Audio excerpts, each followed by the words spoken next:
bien, toujours bonjour. Merci d'être avec nous.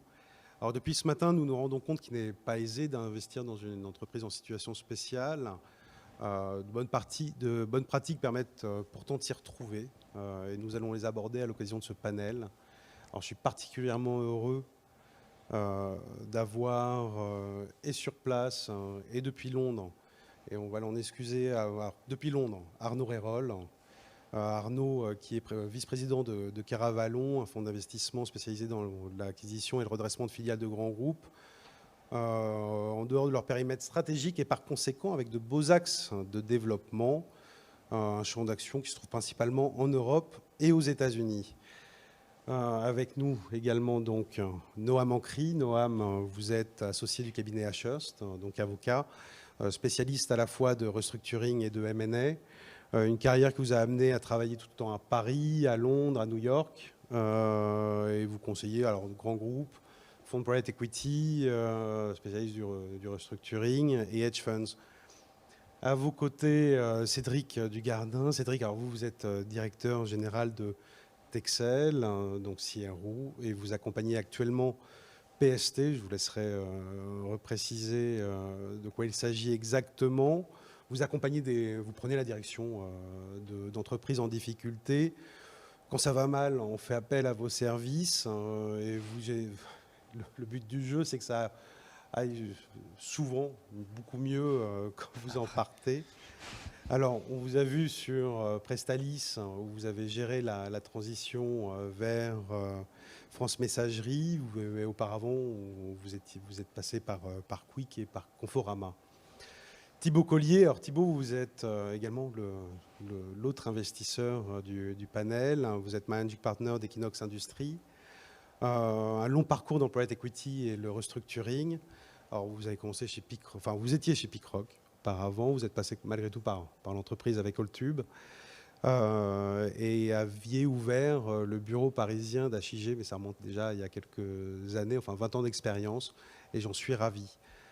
Donc, pour commencer, on va parler de do and don'ts. Donc, qu'est-ce qu'il faut faire, qu'est-ce qu'il ne faut pas faire, mais des bonnes pratiques, de celles qu'il faut peut-être éviter. Mais avant tout ça, il faut peut-être avoir également l'entreprise ou essayer avant d'essayer de la voir, de voir comment on fait pour l'identifier. Quelqu'un veut s'engager sur ce sujet, comment on fait pour ou la reprendre, ou savoir déjà quelle boîte convient pour les uns et pour les autres? Moi, Thibaut. Si tu veux, Alexis, je peux commencer. Pour nous, on a 3 critères. Le premier, c'est est-ce que c'est un bon ou un mauvais business? Est-ce que ça a une valeur stratégique? Évidemment, si on peut considérer que c'est un mauvais business, on ne va pas investir. Le deuxième palier, c'est une fois qu'on a compris que c'était un bon business, mais qu'il avait des difficultés, c'est bien comprendre le deuxième grille d'analyse, c'est bien comprendre les benchmarks par rapport à ses compétiteurs, pour bien comprendre les causes des difficultés et pour pouvoir comparer les résultats et pour pouvoir mettre un plan d'action en place et avoir le bon diagnostic des difficultés. Et le troisième, c'est l'analyse du management. Quelles sont les forces et faiblesses du management? Souvent, une entreprise a des difficultés, ça peut être dû à des facteurs externes, mais souvent des causes internes de mauvaises décisions qui ont été prises dans les années précédentes. Alors, on va peut-être tester une liaison vidéo pour voir. Arnaud, vous voulez réagir, relancer? Effectivement, nous aussi, on travaille sur une stratégie similaire. On a toujours 3 étapes d'analyse. La première étape, c'est une analyse stratégique. Est-ce que le marché est attractif? Est-ce qu'il est en croissance? Et est-ce qu'il y a des gens qui gagnent de l'argent dans ce marché? Une fois qu'on a répondu à cette question par la positive, on fait l'analyse opérationnelle, identifier quels sont les leviers au sein de l'entreprise qu'on va pouvoir activer pour pouvoir la retourner et la rendre rentable. Et ensuite, effectivement, il y a une troisième analyse à la fois financière et managériale, comprendre quelles sont les équipes qui travaillent dans l'entreprise et sur lesquelles on va pouvoir s'appuyer. Et puis, quels sont les montages financiers qu'on va pouvoir mettre en œuvre pour exécuter le plan de retournement. Mais je rejoins Thibaut, la première étape, c'est toujours l'analyse stratégique. Il faut faire attention à ne pas être attirés par un business simplement parce qu'il va mal. Il y a beaucoup de business qui vont mal, mais qui sont dans une entreprise, dans un secteur non attractif et en décroissance. Et en général, c'est pour nous le critère le plus important, hein, que le secteur soit attractif pour garantir la pérennité et la rentabilité de l'entreprise post-retournement. Et je rebondirai peut-être là-dessus pour dire que lorsqu'on passe à la phase concrète qui est d'aller devant le tribunal pour essayer de reprendre cette société à la barre, une fois qu'on l'a identifié, le tribunal va regarder de façon, et j'insiste souvent auprès de mes clients, qu'il ne faut pas ménager ses efforts sur la description du projet de reprise, du projet de retournement. C'est ça que le tribunal va regarder avant tout, plus que, évidemment, il y a des aspects juridiques et autres, mais est-ce que les repreneurs, les candidats repreneurs ont bien compris le business, ont bien compris ce sur quoi ils vont s'appuyer pour pouvoir le retourner. Ça fait souvent la différence entre un candidat victorieux et un candidat qui va passer à côté. Absolument. Donc vous rejoignez quand même tous sur l'analyse. Cédric, vous arrivez derrière, mais... Moi, j'arrive derrière ou alors éventuellement avec, mais moi, je vais prendre un biais plus humain. C'est un business plan, c'est bien, un bon prix d'entrée, c'est bien, un bon financement, c'est bien, une belle structure juridique, c'est bien. Mais les aviateurs n'ont jamais gagné une guerre. Et à la fin, il faut des mecs au sol pour la gagner, la guerre. Et restructurer une entreprise, redresser un business, c'est une affaire d'homme. Il faut redonner la confiance. Souvent, une entreprise distress, c'est une entreprise qui a perdu la confiance. Elle a perdu la confiance de ses banquiers, de ses clients, de ses fournisseurs, souvent de ses salariés. Je l'ai vu chez Prestalis, les gars qui ne savent même plus où ils vont. Donc en fait, il faut redonner la confiance et voilà. Et c'est là que, pour moi, le management est capital. Et il faut des chefs et il faut des officiers qui commandent et qui emmènent les mecs au combat. Et c'est comme ça que ça marche. Voilà. Et ça, on va revenir sur le sujet du management, de l'équipe, enfin plus que le management d'ailleurs, c'est de l'entreprise dans son ensemble.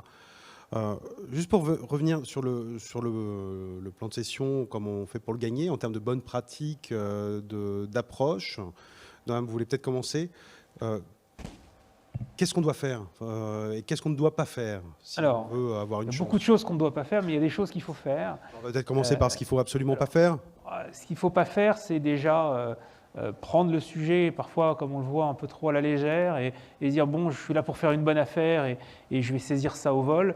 Ça ne marche jamais. D'abord, on a des gens, on a des praticiens en face qui sont intelligents, qui comprennent ce qui se passe et donc qui savent lorsque quelqu'un est là juste pour essayer de faire une bonne affaire sans véritablement vouloir y mettre les moyens. Donc il faut vraiment un investissement, il faut y croire. Ça n'a rien de juridique ce que je dis, mais la réalité c'est qu'il faut croire à l'entreprise qu'on essaye de reprendre.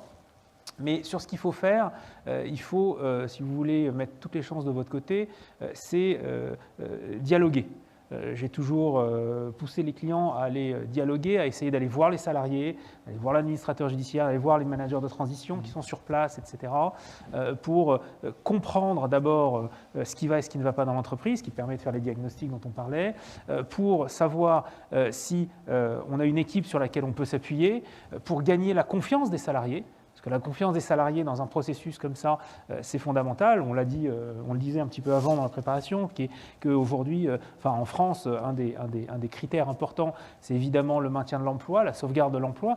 Et donc, les salariés ont leur mot à dire dans ce processus et le tribunal les écoute. Et si on a la confiance des salariés, on a montré que finalement, on s'intéressait à comment cette entreprise devait se retourner et comment lui donner des clés pour une meilleure pérennité. Donc, dialoguer avec les parties prenantes, pour moi, c'est l'étape fondamentale pour bien prendre, on va dire dans le bon sens, un projet aussi difficile et complexe qu'un plan de section. Thibaut, vous avez accès à l'entreprise? Vous avez le temps d'aller les voir? Ça dépend si on parle d'entreprises qui sont en redressement ou pas en redressement. Donc oui, dans les phases due diligence, de toute façon, on a un accès privilégié au management et puis on fait les visites de site. Si le process est très compétitif, c'est plus difficile d'avoir accès aux équipes plus qu'au management. Et je rejoins absolument ce qu'on a dit précédemment et ce qu'a dit Cédric. L'entreprise, c'est des hommes. Et l'entreprise n'avancera pas ou ne ne se redressera pas sans les forces vives de l'entreprise. Donc on doit s'appuyer dessus. Ceci étant dit, souvent elles sont en difficulté parce que des décisions mauvaises ont été prises. Et dans ce cas-là, il faut séparer le bon grain de l'ivraie. Voilà. Mais plus on peut avoir accès, mieux c'est. Mais souvent, les process sont extrêmement compétitifs et lorsqu'on est plusieurs, on a évidemment un tunnel pour rentrer dans le... Enfin, on a un accès beaucoup plus limité. On est toujours en concurrence, d'ailleurs, sur ces dossiers. Le marché est tellement efficient, il y a tellement d'argent que je pense que malheureusement, il n'y a pas de concurrence. C'est les deals propriétaires 100%. Ça existe, mais c'est une minorité. Sur Prestalis, il n'y avait personne. Oui.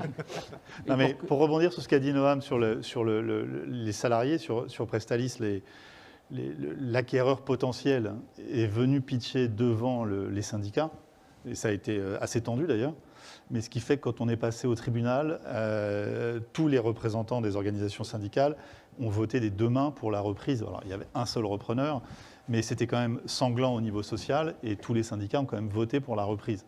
Donc c'était important de leur parler, de désamorcer les histoires de compteurs, de jours de congé. Prestalis, c'est spécial, hein, mais ça a été fait et ça a duré plusieurs séances. Et ça a permis d'aplanir totalement le passage au tribunal de commerce, en fait. Hein. Voilà. Arnaud, vous justement, sur ces discussions, comment vous gérez ?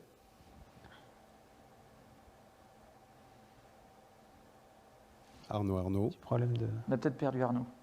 On a perdu Arnaud. Non, le voilà. Est-ce que vous m'entendez? Ça y est, là, on vous entend. Oui, non, je disais, effectivement, je rejoins ce que disait Cédric tout à l'heure.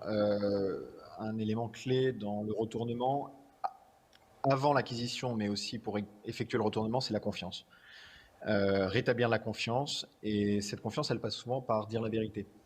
Les salariés d'une entreprise en difficulté, souvent, on ne leur a pas forcément dit la vérité ou on ne leur a pas mis la réalité en face. Et donc le retournement, un des moyens de gagner le plan de cession, c'est évidemment avec un plan crédible et donc un repreneur crédible.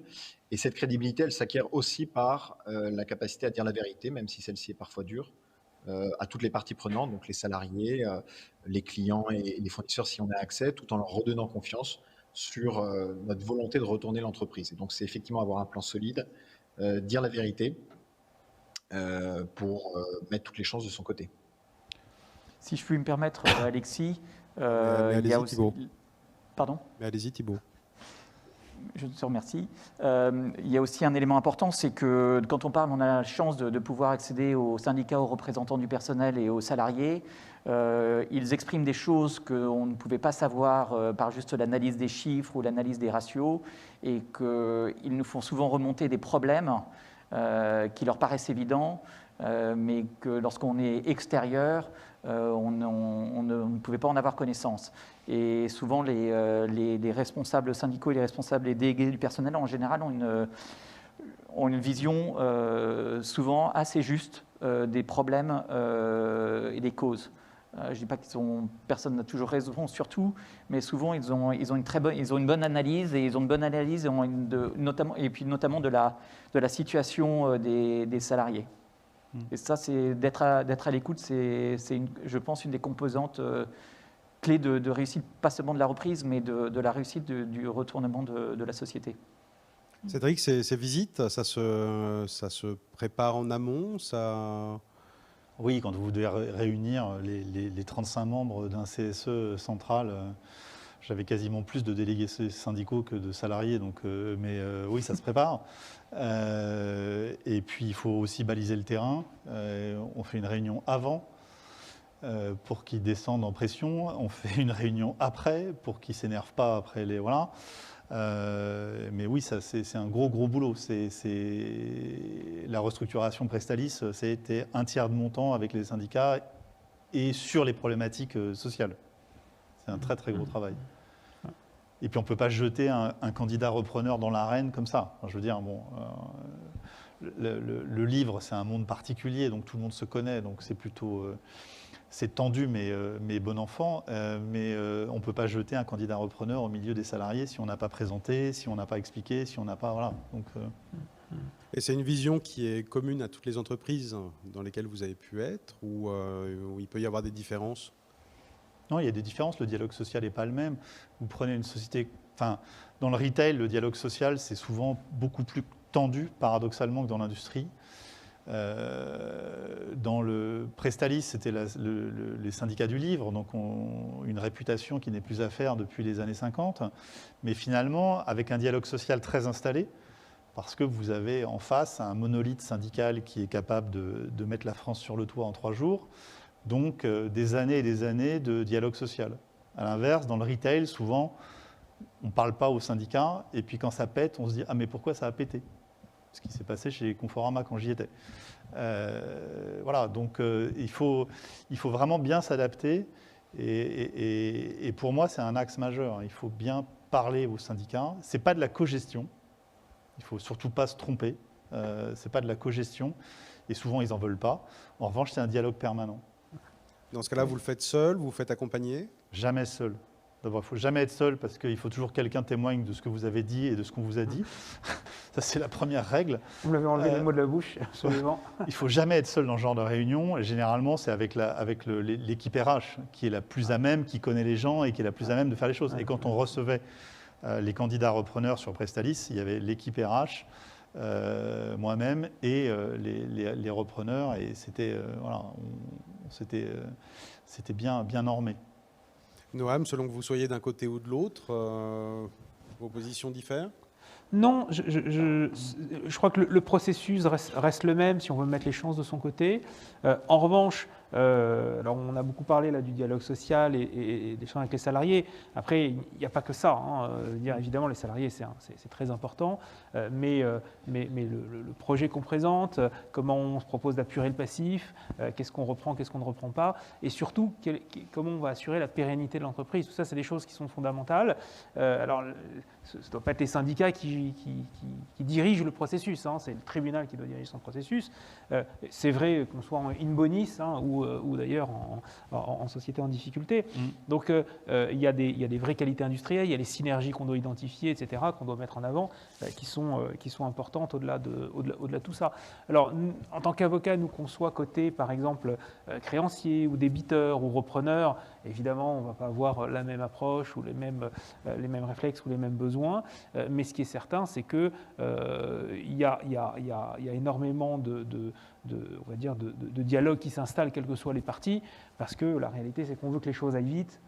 Et une reprise réussie, c'est une reprise qui s'inscrit rapidement dans la durée et qui se solde rapidement. Donc des discussions, surtout dans des sociétés en difficulté, qui traînent trop longtemps, c'est un business qui est abîmé, qui est endommagé. Et je rebondis un petit peu là-dessus en disant que c'est vrai dans une reprise en plan de cession, mais c'est vrai dans toutes les restructurations qu'on voit. Et aujourd'hui, par exemple, une statistique qui est assez frappante, que tout le monde a un peu reprise, qui est qu'en 2020, il y a eu 40% de faillites en moins qu'en 2019, malgré un contexte de crise quand même assez unique. Ça montre qu'on a un certain nombre de sociétés qui sont quand même un petit peu sous perfusion. Alors il y en a pour qui c'est bien, parce que ça leur permet un peu de faire le dos rond et qui ont vraiment été impactés par ce sujet exceptionnel. Mais il y en a d'autres qui l'ont vu comme un effet d'aubaine et qui ont bénéficié d'aides, etc. Je ne critique pas, tant mieux pour elles. Mais ce que je veux dire, c'est qu'on a des sociétés qui vont, par exemple, qui ont pris des PGE, qui n'auraient peut-être pas dû les prendre, ou les banques n'auraient peut-être pas dû les octroyer. Et la réalité, alors je suis un peu polémique quand je dis ça, mais la réalité, c'est qu'on a des sociétés qui auraient dû être restructurées dès avant le Covid ou au début du Covid, qui ne l'ont pas été, par ces largesses un petit peu, et qu'on va retrouver dans 6 mois plus abîmés qu'avant, plus endettés qu'avant, et ça sera plus compliqué de les reprendre. Donc je dis toujours, à un moment donné, il faut parfois un peu laisser faire le marché. Donc une bonne reprise, une bonne restructuration, que ce soit une reprise ou une restructuration financière ou autre, c'est une restructuration qui s'inscrit dans une durée aussi courte que possible, pour avoir d'abord une phase de retournement qui démarre aussi vite que possible et des difficultés qui s'arrêtent vite. Voilà. Thibault, on parlait tout à l'heure d'intérêt de l'analyse stratégique versus l'analyse opérationnelle financière. Sur le stratégique, vous faites comment? C'est que des ressources maison? J'aurais la même question pour Arnaud, parce que vous avez deux positions qui peuvent être différentes. ou similaires? C'est des analyses maison et des analyses externes. C'est des experts du secteur que l'on va appeler. Et ça dépend de la taille de la société. Et puis, plus la société est grosse, plus on peut faire intervenir des sociétés de conseil qui sont experts sur le secteur. Nous, on aime bien aussi avoir des managers qui ont travaillé dans le secteur, qui ont travaillé chez les compétiteurs, parce qu'ils ont souvent une très bonne vision de leurs compétiteurs directs. Et ça, c'est quelque chose qui est très important. Et dans ce cas-là, ils vous accompagnent au moment où vous regardez, jusqu'au moment où vous avez investi ou uniquement? Alors, ils nous accompagnent au moment où on commence à regarder, ils nous accompagnent dans nos analyses, et puis lorsqu'on trouve qu'ils ont une grande valeur ajoutée, ils sont souvent nommés au board, au conseil d'administration de la société, une fois la reprise faite. Voilà. Mais juste pour rebondir sur ce que disait tout à l'heure Noah, c'est vrai que pour l'instant, il y a peu d'entreprises en difficulté, dans le sens où, moi je ne dis pas supervision, je dis qu'elles sont anesthésiées. Le PGE anesthésie pour l'instant les difficultés, le règlement de ces difficultés est repoussé à plus tard. Ce qui est, je pense, une bonne chose pour un certain nombre de cas, mais lorsque les difficultés auraient dû être déjà réglées avant, je ne pense pas que ce soit une bonne chose. Voilà. Et souvent, les restructurations se font toujours un peu au dernier moment. Il faut attendre le dernier moment pour le faire, parce qu'il faut un moment où un accord entre des créanciers et toutes les parties prenantes, ça implique des sacrifices de part et d'autre, et c'est toujours un peu au dernier moment. Ils reculent toujours au dernier moment des négociations, juste avant que la situation soit irrémédiable, pour trouver une solution. Vous voyez la même... Pardon.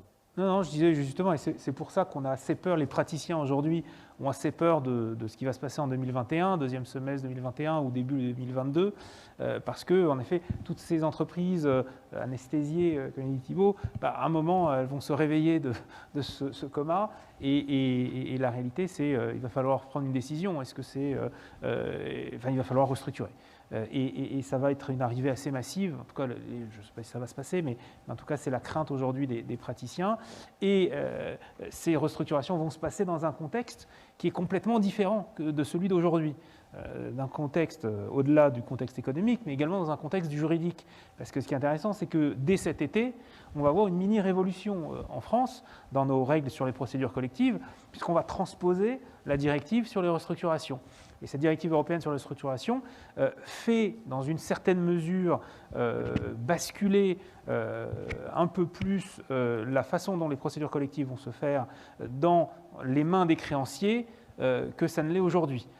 Donc la dynamique risque d'être un peu différente, et clairement certaines entreprises risquent d'être un peu étonnées de la façon dont elles risquent d'être accueillies en arrivant à ce stade-là. Ouais.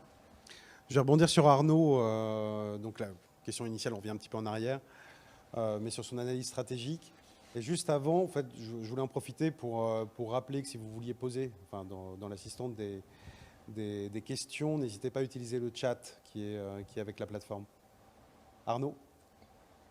Oui, donc nous, effectivement, un petit peu similaire à ce que disait Thibault.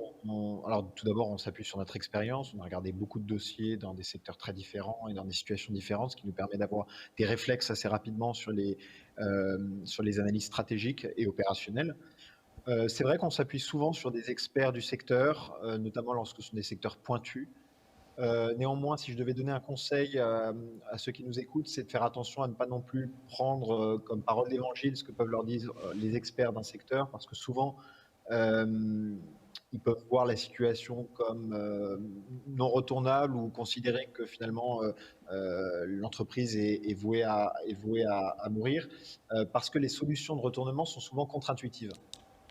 Et pour quelqu'un qui est un expert du secteur, il peut ne pas forcément avoir le réflexe de voir les bonnes solutions. Donc il faut écouter les paroles des experts, mais ensuite faire son propre jugement et sa propre analyse. En revanche, nous, on ne fait pas appel autrement à des cabinets de conseil. Le reste des analyses, on les fait plutôt en interne. On se fait accompagner par des avocats, évidemment, pour la partie juridique.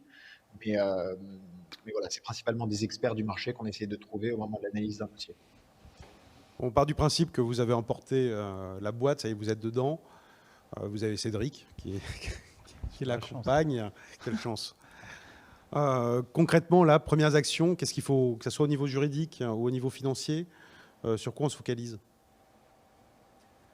Noam, sur le... Il y a bon, alors l'aspect juridique, j'ai envie de dire, une fois qu'on a les mains dans l'entreprise, évidemment est important parce qu'il y a on va dire, toute la partie on va dire, de due diligence qu'on n'a pas forcément pu faire de façon optimale pendant le processus concurrentiel. Il faut commencer à vraiment s'y mettre et avec une vision très opérationnelle et surtout la possibilité, c'est d'autant plus efficace avec la possibilité justement de remédier aux erreurs qu'on rencontre au fur et à mesure plutôt que simplement les reporter. Donc voilà, on peut vraiment les remédier puisqu'on a les mains dans l'entreprise. Mais il y a aussi un aspect évidemment très opérationnel qui est toujours un peu difficile et c'est des premières semaines un peu floues où finalement le jugement du tribunal vous a accordé le dossier, donc vous avez les mains sur l'entreprise, mais la réalité c'est que vos structures ne sont pas encore en place, donc il faut on va dire basculer la monétique pour pouvoir encaisser sur la bonne entité, etc. Donc il y a des aspects très opérationnels qui créent parfois un petit peu de flottement les premiers jours, les premières semaines, et c'est important de bien on va dire, de bien préparer cette phase-là, parfois un peu surprenante pour quelqu'un qui ne l'aurait jamais fait, pour ne pas avoir, de mauvaises surprises, et deux, pour surtout refléter quand même une image de confiance et ne pas paniquer les gens qui sont à bord et qui finalement commencent à repartir avec un nouveau bateau, et être sûr que le capitaine à bord, voilà, c'est ce qu'il fait et tient la barre. On a besoin de gens comme Cédric, par exemple, qui a l'habitude de ça. Cédric, vous êtes en lévitation au départ? Pour moi, il y a trois choses à gérer quand on rentre dans une entreprise comme ça. C'est le temps, le cash, bien sûr, et les hommes. Le temps, ce n'est pas votre allié, c'est votre ennemi. Il faut aller vite, il faut prendre des décisions. Et la différence entre un manager au long cours et un manager de crise, c'est qu'on ne vous demande pas de faire des séminaires stratégiques qui auront des effets dans 8 ans. On vous demande d'agir pour demain matin. Et donc, il faut prendre des décisions. Et avec un peu de chance, vous aurez 51% de bonnes réponses à la fin de la semaine, ce qui est déjà pas mal. Donc, on ne gère pas le temps de la même façon. Le cash, c'est clé parce que soit vous n'en avez pas, soit votre actionnaire ne vous en a pas donné assez, soit il vous en a donné plein, mais il vous a dit qu'il fallait tenir 8 ans avec, donc il faut faire attention. Et les hommes, il faut quand vous arrivez, il faut prendre connaissance de l'équipe que vous avez. Souvent, vous avez des très bons experts. Souvent, vous avez des bras cassés. Souvent, vous avez des gens qui demandent qu'à s'inscrire dans le nouveau plan. Et ça, il faut aller vite.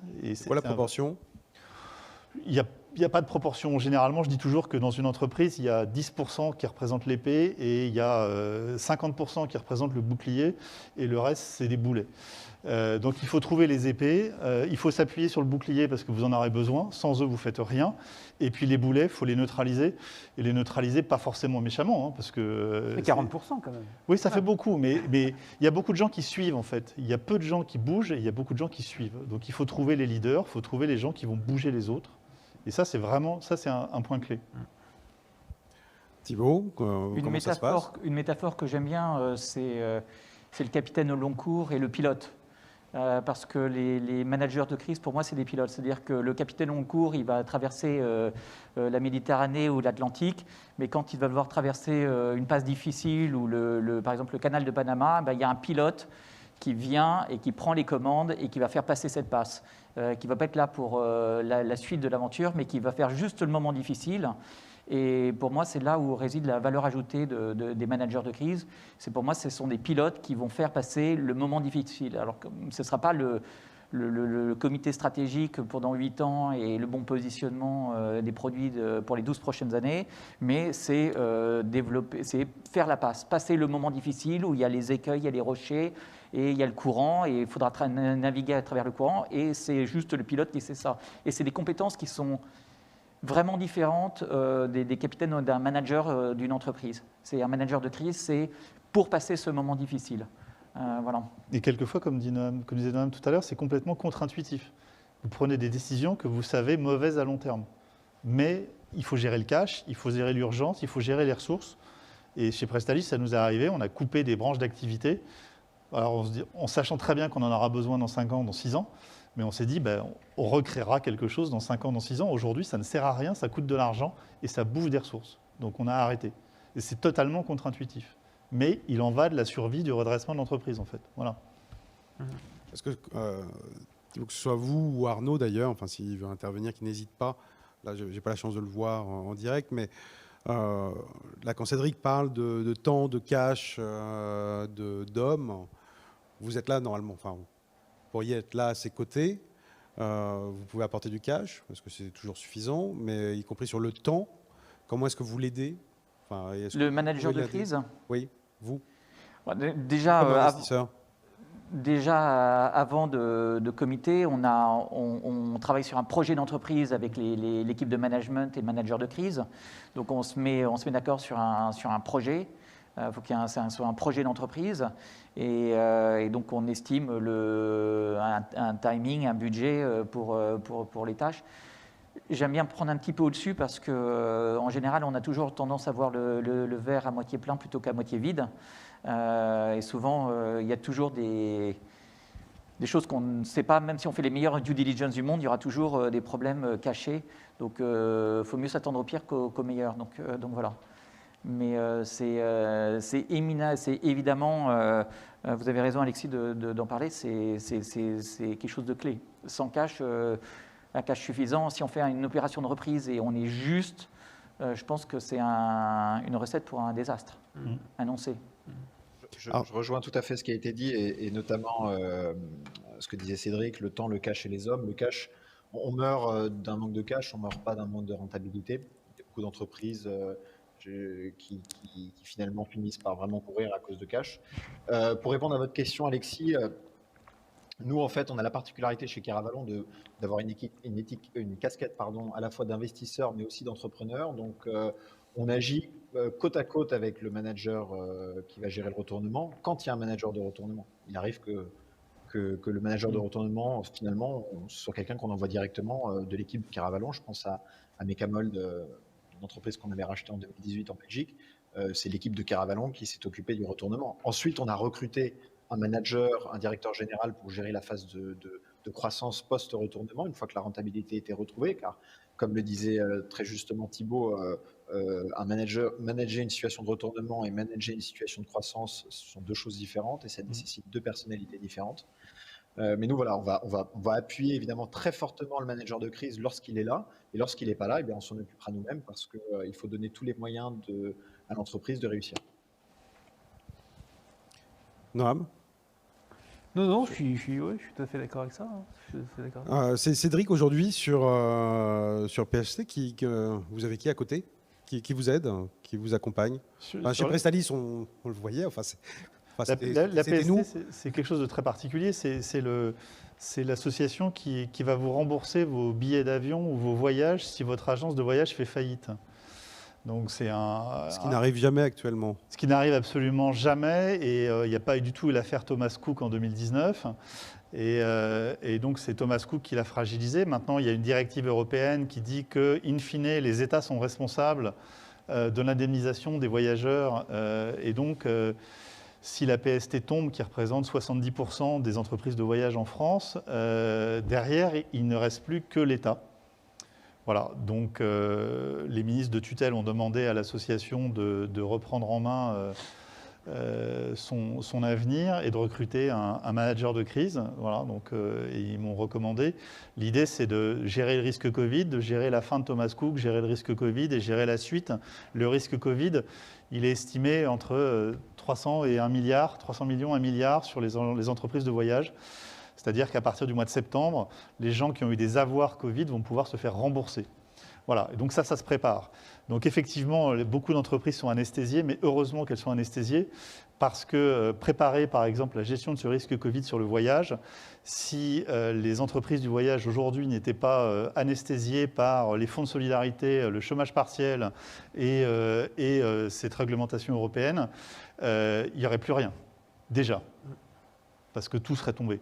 Donc on a, grâce à cette anesthésie, on a quelques mois pour éviter que le système du tourisme en France ne s'effondre. Si le tourisme en France s'effondre, c'est 80 000 emplois directs, c'est l'image de la... Enfin voilà, vous imaginez ce que ça peut être derrière.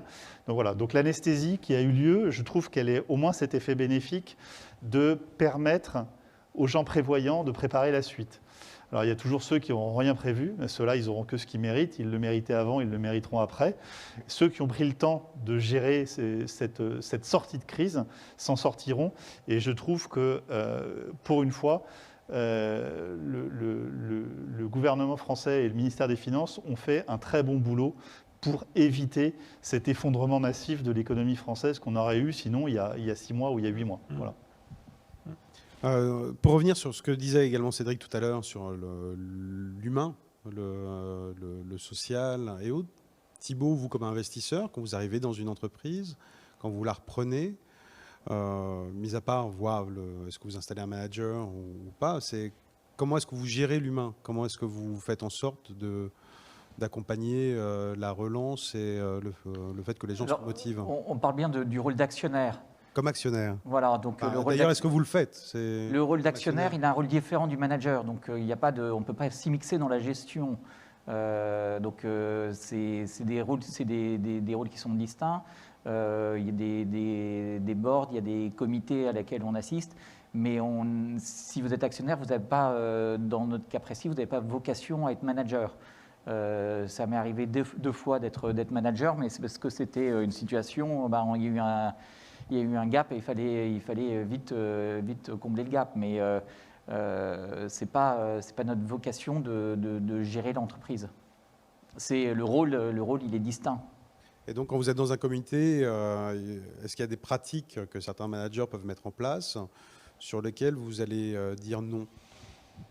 Est-ce qu'il y a des choses, des lignes rouges qui existent? Vous pensez à quoi, par exemple? Je ne sais pas. C'est une question extrêmement ouverte. Non, je pense que la règle principale, c'est la règle du bon sens. Le bon sens paysan fait souvent des merveilles. Donc voilà, je pense que c'est ça. Maintenant, après, s'il y a des choses complètement incongrues, évidemment, on va essayer de ne pas les laisser passer. Mais le manager, c'est son métier. Arnaud, vous avez des gens de l'équipe Caravalon qui pouvaient intégrer les entreprises de manière opérationnelle. Comment ça se gère justement également sur l'humain? Comment est-ce que vous faites? On peut répondre à la question par ce qu'il ne faut surtout pas faire. Ce qu'il ne faut pas faire, c'est essayer de remobiliser les équipes en créant des comités de réflexion par dizaines et définir des plans avec 100 actions à horizon 9-12 mois. Il faut au contraire, pour revenir à ce que disait Cédric, le temps est une mesure essentielle. Revenir à ce que disait Noam, on parlait de rétablir la confiance. Donc en fait, il faut identifier très vite quelques leviers opérationnels et des quick wins. Et essayer d'activer les quick wins soi-même, lorsqu'on est manager, je pense, pour montrer en fait finalement aux équipes que ça fonctionne. Et en faisant ça, en rétablissant la confiance, en montrant que les quick wins fonctionnent, on va entraîner automatiquement les gens vers soi et vers le projet et les embarquer pour faire du retournement un succès. Et Cédric, de manière directe, vous faites comment? Ce qui est important, pour un manager de crise ou pour un manager en général, parce que j'ai été manager hors crise aussi, c'est d'avoir le soutien de son actionnaire. On ne peut pas diriger une entreprise quand on n'a pas le soutien de son actionnaire. On ne peut pas se battre sur tous les fronts. On ne peut pas se battre en interne, en externe. On ne peut pas se battre avec... Voilà. Donc pour moi, c'est clé d'avoir la confiance de l'actionnaire. Et quand je rentre sur un job, Prestalis, en plus, c'était compliqué, avec des groupes avec des intérêts divergents. Voilà. Donc il faut travailler en confiance, au moins avec une partie, de préférence le majoritaire. Et il faut surtout qu'en interne, les gens sachent que vous avez le soutien de votre actionnaire. Il n'y a rien de pire qu'un manager qui est fragilisé et tout le monde sait qu'il ne va pas tarder à sauter. Donc ça, c'est important pour moi, de travailler en confiance avec les actionnaires. Et les actionnaires ont beaucoup de choses... ils ont beaucoup de choses à apporter. Le manager, il est sur le terrain. Il est avec la fourchette à huîtres. Quelquefois, il a aussi besoin qu'on l'éclaire sur une vision un peu plus en altitude. Quand on est tout le temps dans le dossier, à un moment, on finit par perdre le contact avec la réalité. Et les exemples de ça, il y en a plein. C'est la raison pour laquelle je pense que pour nous, c'est important qu'on ne rentre pas dans la gestion. La gestion de l'entreprise, c'est le manager. Donc si on commence à rentrer dans ses prérogatives, je pense qu'on va le mettre en danger, il va perdre de la crédibilité. Et pour nous, c'est très important que ça soit lui qui soit le boss. Donc l'actionnaire n'a pas à rentrer et à le fragiliser, à décrédibiliser en rentrant, en interagissant, en prenant des décisions à sa place. Donc nous, on a besoin d'avoir la vue hélicoptère, de voir que les choses se passent bien, parce que quand on est la tête dans le guidon, on ne voit pas forcément, on voit les trous qui arrivent dans la chaussée, dans les 50 premiers mètres ou les 20 prochains mètres. Mais au-delà de 20 mètres, quand on a la tête dans le guidon, on ne voit pas autre chose. Donc c'est pour ça que moi, contrairement à ce qui a été dit tout à l'heure, je suis contre le fait qu'on intervienne, parce qu'on doit s'être mis d'accord avec le leader de l'entreprise qui va mettre en action ce qu'il a dit. On doit avoir un dialogue ultra constant, quasi quotidien au début, ou tous les 2 jours, après peut-être toutes les semaines au fur et à mesure, pour savoir ce qui se passe, ce qui ne marche pas, les difficultés qu'il a rencontrées, comment on peut faire pour l'aider. Mais intervenir dans la société, je pense que c'est une erreur parce que ça décrédibiliserait totalement le manager, surtout un manager de crise. On doit le laisser travailler. Après, je suis d'accord, comme on n'a pas le nez dans le guidon, on a la vue hélicoptère. Et on va avoir les embûches qui se situent à 250 mètres ou à 200 mètres. Lorsqu'on est dans le guidon, on voit les 4-5 prochains mètres et pas plus. Donc voilà. Vous vouliez intervenir Non, c'est intéressant la dynamique entre l'actionnaire et le manager. C'est un tandem qui doit marcher. C'est un tandem qui doit marcher, sinon voilà, on n'arrive pas à retourner l'entreprise. J'ai envie de dire, si on revient un tout petit peu avant, peut-être la reprise même de la société en difficulté, qu'est-ce qui amène la société à avoir des difficultés? C'est parfois le tandem qui ne marche plus. Et ça, c'est clairement un des cas d'entreprise en difficulté. Ou plus exactement, parfois, on voit un peu trop souvent, on a eu quelques exemples récents ces dernières années, d'actionnaires qui finalement n'arrivaient pas à lâcher le morceau. Faisait perdre du temps, traîner, utiliser tous les subterfuges, et on en a dans notre boîte à outils juridique pour gagner du temps, pour que l'actionnaire garde la main sur sa société. On en revient un peu à ce qu'on disait tout à l'heure, il faut restructurer vite. Et quand on a un actionnaire, qui est souvent un actionnaire majoritaire, qui fait trop traîner les choses, à mon sens, il appartient ensuite au manager, finalement, de prendre un petit peu ses responsabilités, de se dresser contre son actionnaire et parfois prendre les décisions qu'il faut. Alors, il ne peut pas se débarrasser de son actionnaire, mais en revanche, il peut par exemple aller au tribunal et se mettre sous la protection du tribunal, même contre l'avis de son actionnaire, pour essayer de trouver des solutions. Et donc ça, c'est une dynamique qui est intéressante, qu'on voit souvent. Mais tout ça pour dire qu'il y a un tandem qui doit marcher entre l'actionnaire et le manager. Et parfois, quand il ne marche plus, il faut que l'un ou l'autre prenne la décision qu'il doit prendre. Voilà. Est-ce que le juge de paix n'est pas le créancier finalement? Ça se saurait. C'est pas lui qui sort. Non, le juge de paix, c'est le cash. C'est ça. Le juge de paix et le cash. Ouais. L'actionnaire ne sortira pas tant qu'il restera du cash dans l'entreprise. Arnaud, vous vouliez rebondir? Non, je voulais simplement, par rapport à ce que disait Thibaut, je suis tout à fait d'accord. Il faut faire attention à ce que lorsqu'il y a un manager en place, le rôle entre actionnaire et manager soit très bien défini. L'élément que j'avais fourni tout à l'heure, c'est simplement que nous, il nous arrive en fait, d'endosser le rôle de manager directement. On ne va pas marcher sur les plates-bandes d'un manager en place en essayant de faire son boulot à sa place. Il y a certains dossiers, lorsqu'on les reprend, il n'y a pas de manager de crise, c'est nous qui menons le retournement. En parallèle, on cherche le recrutement d'une personne pour gérer la suite. Voilà, c'est parce que nous, chez Keravalon, on a probablement la particularité, contrairement à d'autres structures d'investissement, d'être à la fois investisseur et entrepreneur. C'est notre ADN, c'est notre expérience. Et on considère d'ailleurs que c'est justement ce qui fait le succès du retournement, c'est qu'on n'est pas simplement un investisseur financier, mais très opérationnel. Voilà, après, ce sont des philosophies différentes et des approches particulières. Ce qui compte, in fine, c'est de réussir, de voir la réussite de l'entreprise et donc le track record de l'investisseur. C'est ce qui va permettre de confirmer effectivement la méthodologie. Ok, on arrive pratiquement au bout du panel. c'est passé vite, c'est vraiment parce que c'est intéressant. Si vous aviez chacun voilà, une règle d'or, une chose à faire, à donner, une seule, ou à pas faire, mais celle à pas faire, on en a parlé tout à l'heure. Je peux commencer. Je vais citer Napoléon. En guerre comme en amour, pour en finir, il faut se voir de près. Voilà. Pour moi, c'est le mec sur le terrain qui va gagner la guerre. On connaît l'historien. Après Napoléon, c'est compliqué de, de trouver la règle vous a un peu d'or, coupé c'est l'herbe bien. sous le pied. C'est pour ça que je voulais commencer comme ça. Merci Cédric. Parfait. Merci Cédric. Napoléon, Donc on fête le bicentenaire de la mort. merci beaucoup. Merci à vous Merci à vous. quatre Merci. pour Merci ce beaucoup. moment passé. À très bientôt.